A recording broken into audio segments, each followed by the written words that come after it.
Je n'aurai pas le temps de faire ma quatrième partie, il faut que j'arrête. Je vais juste dire 2 ou 3 éléments, parce qu'à ce moment de la soirée arrive une nouvelle question, mais voilà. Si dans le Christ ressuscité, l'homme est déjà vainqueur, alors pourquoi le combat continue-t-il? C'est pas une petite question quand même. Si Jésus est vraiment victorieux, pourquoi on continue à ramer comme on rame, à mourir comme on meurt, à nous haïr comme on se haït? Et c'est injustice.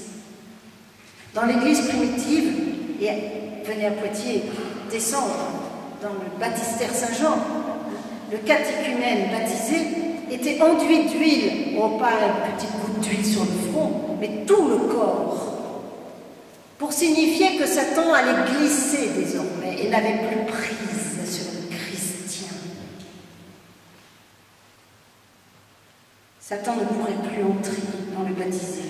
Mais alors pourquoi le mal continue-t-il de s'emparer de nous, de ravager le monde? La vie chrétienne s'inscrit dans le combat de Jésus vainqueur. Alain Finkielkraut, en 1996, a écrit un livre terrible, que je ne vous conseille pas, qui s'appelle « L'humanité perdue ». J'ai déjà posé le titre, hein. L'humanité perdue.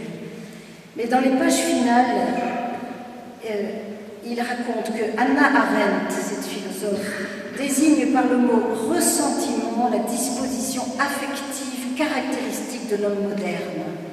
Le ressentiment contre tout ce qui est donné, la propre existence, ressentiment contre le fait que l'homme n'est pas le créateur de l'univers, qu'il ne peut pas tout maîtriser.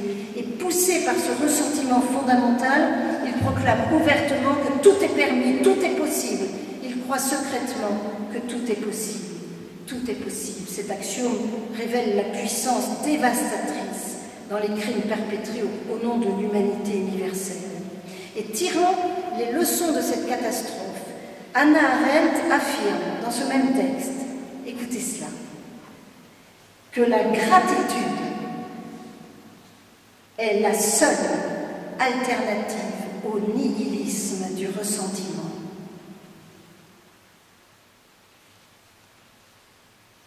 La gratitude. Voilà. La gratitude pour le salut plus originel que le péché. Moi, je suis toujours bouleversée à chaque Eucharistie. C'est vraiment vrai. Au moment d'être livré et d'entrer librement dans sa passion, Jésus prit du pain et rendit grâce.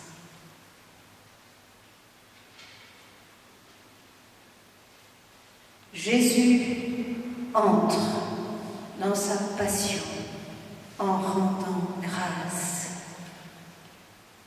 Voilà l'arme première du chrétien, semble-t-il, dans le combat contre le mal, de dire que avant ce mal qui m'arrive, il y a Dieu qui m'aime. Avant toute chose, il y a Dieu qui m'aime. Toutes les épîtres de Paul, toutes, sauf une, les Galates. Je ne sais pas pourquoi, mais toutes les épîtres de Paul. Prenez le temps, allez lire tous les premiers versets du premier chapitre de chaque épître. Romains, 1 Corinthiens, 2 Corinthiens, Thessaloniciens, 1 Thessaloniciens, Philippiens, Éphésiens, Colossiens, allez-y, allez-y. Il rend grâce. Je rends grâce pour vous. Chaque fois que je pense à vous, je rends grâce à vous. Même dans l'épître aux Corinthiens, où pourtant se préparent des invectives pas possibles. Il va les engueuler toute l'épître, sauf les premières lignes. Je rends grâce à Dieu sans cesse à votre sujet pour la grâce de Dieu qui vous a été donnée dans le Christ, car vous avez été en lui comblés de toutes les richesses. C'est parce qu'il rend grâce qu'il va pouvoir ensuite... Ah ça, il ne va pas les rater, hein. Mais il a commencé par rendre grâce. Et comment s'ouvrent les exercices spirituels? Je ne fais pas exprès, moi, hein, mais il y a un certain principe et fondement. L'homme est créé pour se battre contre le mal. C'est écrit comme ça. L'homme est créé pour le combat contre le mal. Il est créé pour servir. Même pas pour respecter d'abord. il est d'abord créé pour louer, la louange. C'est encore plus pur que l'action de grâce. L'action de grâce, elle est motivée. La louange, elle n'est pas motivée. Je loue Dieu parce qu'il est Dieu. Même si je suis en train de mourir d'un cancer de sang, ou même si mon frère m'a insulté, je loue Dieu d'être mon Père. Il n'y a plus de temps. Alors, voilà, je voulais parler des béatitudes. Voilà. Oui, peut-être que c'est cette action de grâce et cette foi au Père qu'il nous faut garder en nous.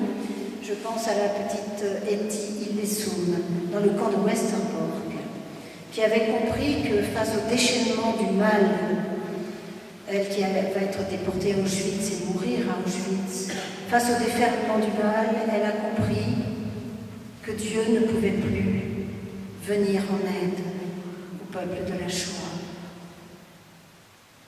Alors, elle a prié ainsi, puisque Dieu, tu ne peux plus nous aider, moi, je vais essayer de t'aider.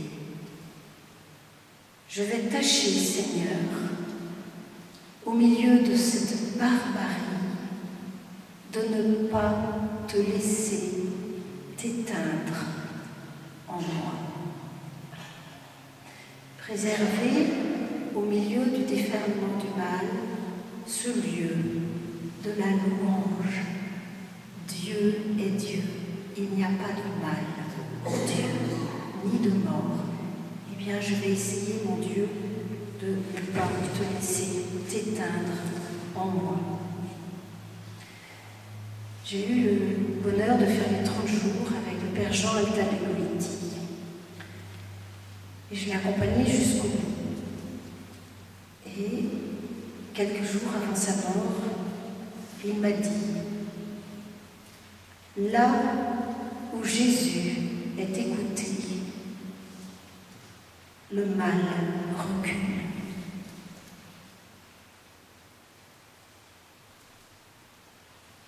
Nous voilà à la veille de la Semaine Sainte. C'est le ressuscité qui nous appelle, mais c'est le crucifié que nous suivons. Comme chaque année pendant la veillée pascale, nous dirons par 3 fois « Je renonce au mal et à tout ce qui conduit au mal ». Alors sur ce chemin de la renonciation jusqu'à la profession de foi, je vous souhaite ce soir déjà